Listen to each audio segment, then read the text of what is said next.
जाति जनगणना क्या है? जाति जनगणना का अर्थ है जनसंख्या की गणना करते समय लोगों की जाति का भी रिकॉर्ड रखना। भारत में हर 10 वर्षों में जनगणना होती है, लेकिन 1931 के बाद से किसी जनगणना में जाति आधारित विवरणों को नहीं जोड़ा गया। केवल अनुसूचित जाति (एससी) और अनुसूचित जनजाति (सेंट) की गणना होती रही है, लेकिन अन्य पिछड़ा वर्ग (ओबीसी) और सामान्य वर्ग की उपजातियों की कोई ठोस गणना नहीं हुई। हालांकि 2011 में सामाजिक आर्थिक और जातीय जनगणना (एसीसीसी) की गई थी, लेकिन वह डेटा सार्वजनिक नहीं किया गया।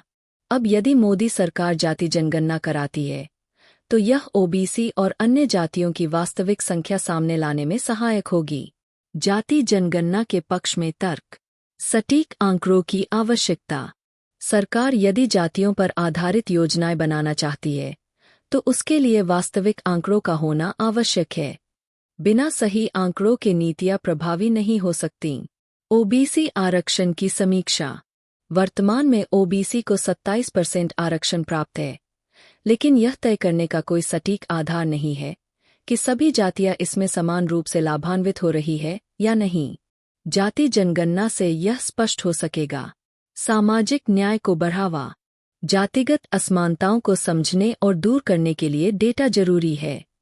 इससे हाशिए पर खड़ी जातियों की पहचान और सशक्तिकरण संभव होगा। नीति निर्धारण में पारदर्शिता। जाति आधारित आंकड़े होने से सरकारी योजनाओं का लक्षित वितरण अधिक सटीक और पारदर्शी होगा। राजनीतिक प्रतिनिधित्व। विभिन्न जातियों के वास्तविक जनसंख्या अनुपात के अनुसार राजनीतिक प्रतिनिधित्व तय किया जा सकेगा, जिससे लोकतंत्र और मजबूत होगा। जाति जनगणना के विरोध में तर्क। जातिवाद को और बढ़ावा। कुछ आलोचकों का कहना है कि इससे जातियों की पहचान और गहरी हो जाएगी और समाज में विभाजन और तनाव बढ़ सकता है। राजनीतिक दुरुपयोग का खतरा। जाति जनगणना के आंकड़ों का उपयोग राजनीतिक दल वोट बैंक की राजनीति के लिए कर सकते हैं, जिससे लोकतंत्र की मूल भावना कमजोर हो सकती है। सांप्रदायिक और जातीय तनाव। यदि कुछ जातियों की संख्या बहुत अधिक या बहुत कम पाई जाती है, तो इससे सामाजिक असंतुलन और तनाव उत्पन्न हो सकता है। संवैधानिक ढांचे में जटिलता। जाति आधारित डेटा को संविधान और मौजूदा आरक्षण व्यवस्था के ढांचे में कैसे फिट किया जाए, यह एक चुनौती होगी। गोपनीयता और संवेदनशीलता का मुद्दा। जाति जैसी पहचान को सार्वजनिक करना कई व्यक्तियों के लिए संवेदनशील हो सकता है। यह व्यक्तिगत गोपनीयता के अधिकार को प्रभावित कर सकता है। मोदी सरकार की रणनीति। मोदी सरकार ने अभी तक जाति जनगणना पर कोई स्पष्ट रोड मैप नहीं प्रस्तुत किया है, लेकिन यह मुद्दा 2024 के आम चुनाव के बाद राजनीतिक और सामाजिक विमर्श में प्रमुख रूप से सामने आया है।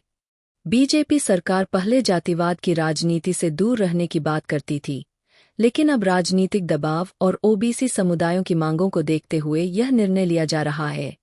सरकार संभवतः इस जनगणना को 2026 से पहले कराने की योजना बना रही है, ताकि नई जनसंख्या नीति और परिसीमन के साथ इसे जोड़ा जा सके।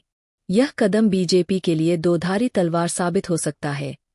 एक तरफ यह ओबीसी वर्ग को लुभाने का हथियार बन सकता है, वहीं दूसरी ओर सवर्ण वोटरों में असंतोष भी जगा सकता है। किसे होगा फायदा? ओबीसी वर्ग।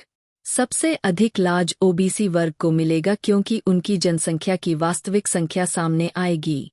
इससे उन्हें उनके अनुपात में सरकारी योजनाओं और आरक्षण में हिस्सा मिल सकता है। सामाजिक और राजनीतिक प्रतिनिधित्व भी बढ़ सकता है। हाशिए पर खड़ी उपजातियां।